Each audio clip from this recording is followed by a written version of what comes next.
ஓம் நமோ நாராயணாய. லட்சுமி கடாட்சம் நேயர்கள் அனைவருக்கும் வணக்கம். இந்த பதிவில் ஜோதிடம் பெருசா இல்லை அதை விட ஏதாவது பெருசா இருக்கா, எல்லாமே ஜோதிடத்தில் சொல்லப்பட்டுள்ளதா என்று நாம் பார்க்கலாம். அதாவது இது எப்படின்னா, ஜோதிட கலை என்பது ஒரு சிறந்த கலை. அது முக்காலத்தையும் உணர்த்தக்கூடிய ஒரு கலை தான், அதில் சந்தேகமில்லை. அந்த காலத்து ஜோதிடர்கள் எல்லாம் சரியாக பார்த்தார்கள். ஆனால் அது இப்போது சரியாக சொல்ல முடியவில்லை. ஏனெனில் பலவித ரெஃபரன்ஸு, பலவித புக்கு அதை பற்றி அவர்கள் சொல்கிறார்கள். அதை பற்றி நான் ஒன்றும் பேசவில்லை. ஆக அது ஒரு சிறந்த கலை தான். நமக்கு தெரியும், பாண்டவர்களில் சகாதேவன் என்பவர் இந்த ஜோதிஷம் பார்க்கல மிக மிக சிறந்தவர் என்று தெரியும் நமக்கு எல்லாருக்கும். அவர் என்ன சொல்கிறாருன்னா, இந்த கலை நல்லா படித்தனால அவர் கொஞ்சம் ஆணவம் அதிகமாகிவிட்டது. எனக்கு முக்காலமையும் தெரியும், என்னை போல் யாரும் இல்லை என்று கொஞ்சம் சற்று ஆணவம் வந்து விட்டது. அதற்கு பின் நிறைய கதைகள் உள்ளது, அதற்கு பின்புறம். ஸோ அதையெல்லாம் விட்டுரு, அது போட்டால் வீடியோ போயிட்டே இருக்கும். அவருக்கு கொஞ்சம் ஆணவம் வந்து விட்டது. என்ன செய்வது? அவர் சொல்லியிருக்காரு, நிறைய விஷயம் சொன்னதெல்லாம் நடந்திருக்குது.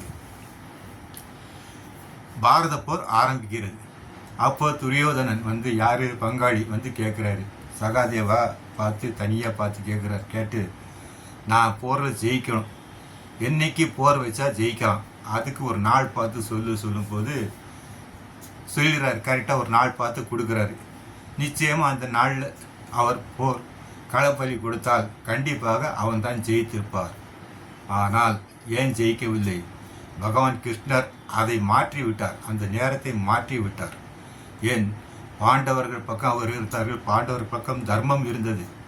எனவே தான் அந்த தர்மம் ஜெயிக்க வேண்டும் என்பதற்காக என்ன செய்தார்? நேரத்தை மாற்றிவிட்டார். அவர்களால் ஜெயிக்க முடியவில்லை. எனவே பகவானுடைய ஆதரவு கண்டிப்பாக, பகவானுடைய கிருபை நமக்கு தேவை.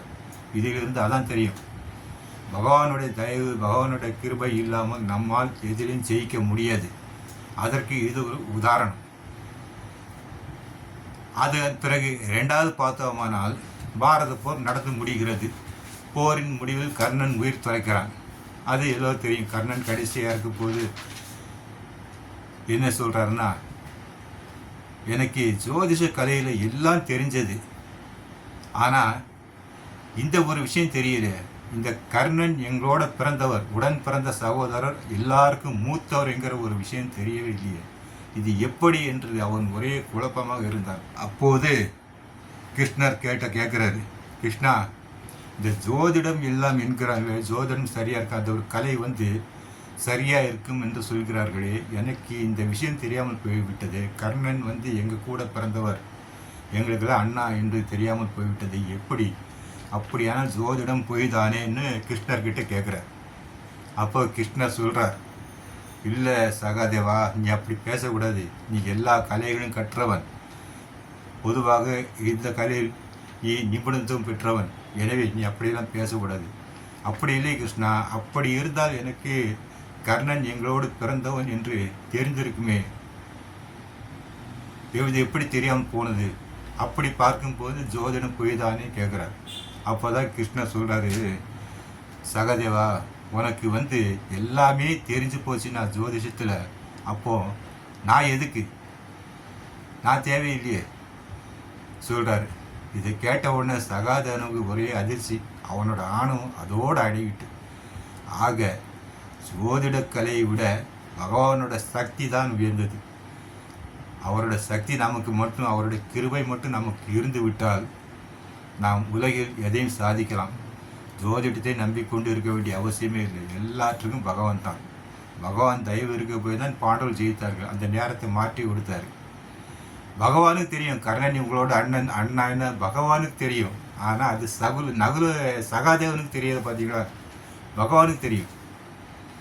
அதாவது கர்ணன் எல்லாருக்கும் மூத்தவர்னு அவருக்கு தெரியும்.